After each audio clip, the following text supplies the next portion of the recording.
Alors, troisième étape de notre processus de vente, la découverte du client. Une étape fondamentale dans la vente. On doit prendre le temps de poser des questions au client pour connaître ses motivations d'achat, ses besoins, ses freins. Une véritable relation de communication doit être établie. Il faut savoir faire parler le client et savoir l'écouter. Lors de vos entretiens de vente, en face à face, prenez des notes. Elles vous aideront à résumer et à structurer votre proposition. Vous allez devoir connaître le fond du questionnement. Par exemple, imaginons que je vends des tondeuses à gazon. Bien, il vous faut connaître des faits. Possédez-vous actuellement une tondeuse à gazon? Des opinions? En êtes-vous satisfait? Des intentions d'action? Envisagez-vous de le remplacer par une autoportée? Il vous faudra toujours clarifier les propos du client. Clarifier les mots imprécis. Du style « On m'a dit que ce système n'était pas efficace. Puis-je vous demander qui vous a dit cela ?» Clarifier les généralisations hâtives. Les modèles vendus par les détaillants spécialisés sont toujours plus chers. Les mêmes modèles? Les relations de cause à effet. Depuis que j'entretiens ce matériel chez vous, je n'ai que des problèmes. En quoi ces ennuis sont-ils, d'après vous, liés à notre entretien?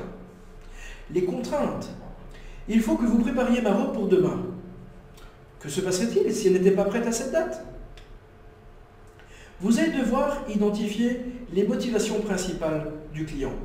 Le client achetant un produit cherche à assouvir un besoin plus ou moins fort. La force dépend du degré de rationalité du client et du degré d'affectivité. Alors, ça, pour découvrir le client, vous allez devoir satisfaire ses motivations d'achat. Une technique à utiliser, c'est la méthode Sanka. Quelles sont ses motivations? Dans quelle case pouvez-vous ranger le client? Est-ce qu'il recherche de la sécurité? Est-ce qu'il est orgueilleux et il veut se flatter, se mettre en avant? Est-ce qu'il y achète parce que c'est nouveau? Est-ce qu'il recherche du confort? Est-ce qu'il est plutôt sensible à un prix?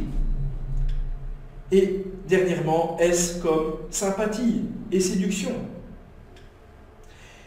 Il faut savoir faire formuler son objectif d'achat par le client. Parfois, le client peut énoncer ce qu'il ne veut pas.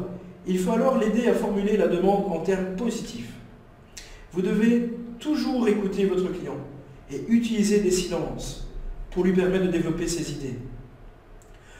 La technique à utiliser pour la découverte du client, c'est d'élaborer un plan de découverte qui reprendra la liste des informations à obtenir et qui sont indispensables pour ensuite élaborer une proposition adaptée aux besoins du client. D'ailleurs, la quatrième étape, donc la proposition, c'est vraiment en fonction des motivations d'achat du client, une fois que vous aurez utilisé la méthode Sanka, que de manière naturelle et empathique, le vendeur va pouvoir conseiller le client et lui faire sa proposition. La proposition devra être objective, structurée et adaptée à la typologie du client.